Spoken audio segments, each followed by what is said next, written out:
Before we begin, make sure to like, share, and subscribe to this channel.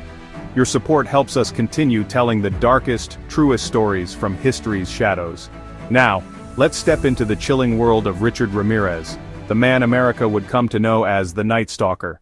Richard Ramirez was born Ricardo Leyva Munoz Ramirez on February 29, 1960 in El Paso, Texas.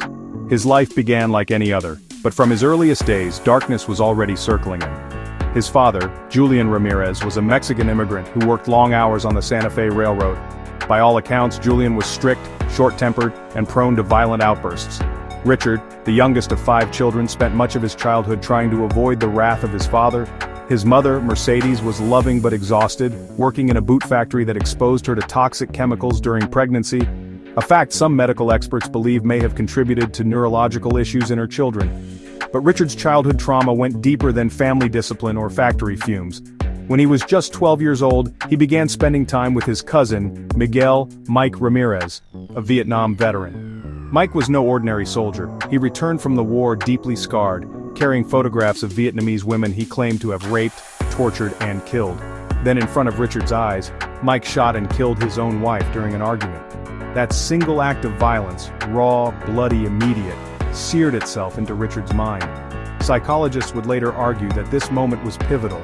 It desensitized Richard to violence, normalized death, and carved a twisted path toward what he would become. At school, teachers described him as quiet, withdrawn, often drifting into daydreams. By his teenage years, he was experimenting with drugs, marijuana, LSD, later cocaine. But most disturbingly, he developed an obsession with Satanism. The cross, once a symbol of salvation, became, for Richard, something to desecrate. In 1977, Richard dropped out of high school. He drifted between Texas and California, working odd jobs but mostly surviving through petty theft. He had a talent for burglary, slipping silently into homes, disappearing with valuables, leaving behind little evidence. But it wasn't the money or the thrill of stealing that consumed him. It was the feeling of power. In Los Angeles, Ramirez began blending burglary with violence. His early crimes included sexual assaults and attempted murders, many of which went unconnected at the time. Law enforcement wouldn't realize it until later, but the Night Stalker had already begun leaving footprints across California. The first murder attributed to Ramirez occurred on June 28, 1984. Jenny Vincow, a 79-year-old woman, was found stabbed repeatedly in her apartment in Glassell Park. Her throat was slashed so severely she was nearly decapitated. Detectives noted the sheer brutality, rage beyond necessity. Ramirez had crossed a line. Burglary and assault no longer satisfied him. Murder became his obsession. Los Angeles was a city in terror. That summer, a series of murders spread across the region. Random, senseless, and horrifying. Victims ranged in age from young girls to elderly couples. He broke into homes at night, sometimes through unlocked windows, sometimes forcing entry.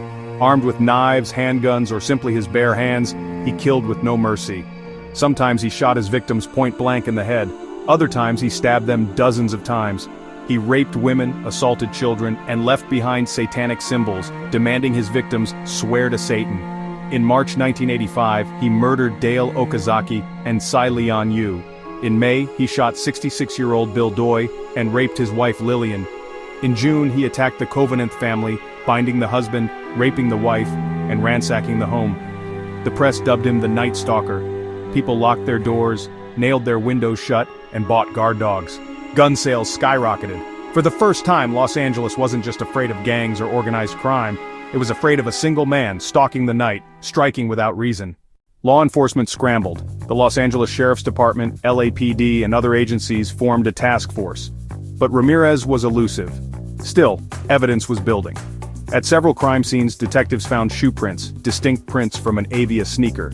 At the time, Avia wasn't widely sold, and the specific model was rare. The FBI traced sales records and determined only a few pairs existed in Southern California. Witnesses described a tall, thin man with decayed teeth and bulging eyes. Composite sketches were circulated, but fear clouded memory. Then in August 1985, Ramirez made a mistake. After murdering Peter and Barbara Pan in San Francisco, he left behind a fingerprint on a window screen. That fingerprint was matched to Richard Ramirez, a known drifter with a criminal record for auto theft and burglary. The face of the Night Stalker was revealed. On August 31, 1985, Ramirez returned to Los Angeles unaware that his identity had been exposed. He entered a convenience store in East LA where customers recognized him from the newspapers. Panic erupted. Ramirez fled on foot, trying to steal cars, running through neighborhoods, but this time it wasn't police who caught him, it was the people. A group of residents chased him down, beat him with pipes, and restrained him until law enforcement arrived.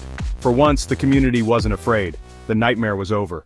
Ramirez's trial began in 1988 and became one of the most sensational in California history. Courtrooms were packed. The media swarmed. From the start, Ramirez played his role as the villain. He flashed pentagrams drawn on his palm, shouted, "Hail Satan," and smiled when gruesome evidence was presented. The charges were staggering: 13 counts of murder, 5 counts of attempted murder, 11 sexual assaults, and 14 burglaries. Prosecutors presented forensic evidence: ballistics linking his gun to murders, shoe prints matching his Avia sneakers, fingerprints tying him to crime scenes. Survivors testified, pointing at him as the man who brought unimaginable terror into their lives. The defense attempted to argue mistaken identity, citing the chaos of the investigations, but the evidence was overwhelming. On September 20, 1989, Richard Ramirez was convicted on 43 charges, including 13 counts of murder. The jury unanimously recommended the death penalty. When the sentence was read, Ramirez smirked and said, "Big deal. Death always comes with the territory. See you in Disneyland." Richard Ramirez spent the rest of his life at San Quentin State Prison. On death row, he became a dark celebrity. Letters poured in from admirers, including women who sent him photographs, love letters, even marriage proposals. One woman, Doreen Leoy, eventually married him in 1996, despite his crimes. She described him as kind, funny, and charming. The media called her fascination hybristophilia, a sexual attraction to criminals. Ramirez remained defiant, giving interviews where he claimed to be a child of Satan, dismissing remorse, and mocking the justice system. In 2013, Ramirez died at the age of 53 from complications of B-cell lymphoma. What makes Richard Ramirez stand out in the history of American crime is not just his brutality, it's his randomness. Experts have debated his motives for decades. Was it childhood trauma? Was it brain damage from repeated head injuries? Was it the influence of his cousin Miguel, or was it something darker, a man who simply chose evil? The law treated him as it should. He was tried fairly, convicted on overwhelming evidence, and sentenced to death. Justice in the legal sense was served, but the scars remain. For survivors, every night brought memories of horror. For Los Angeles, the summer of 1985 will forever be remembered as the summer of fear. And for history, Richard Ramirez is a reminder that monsters do not always hide in shadows. Sometimes they walk among us, smiling, blending into crowds, waiting for nightfall. This has been the story of Richard Ramirez, the Night Stalker, a killer born of violence, fueled by fear, and remembered as one of the darkest figures in American criminal history. If you found this documentary compelling, don't forget to like, share, and subscribe. Stay safe, stay vigilant, and remember, evil is real, but so is justice.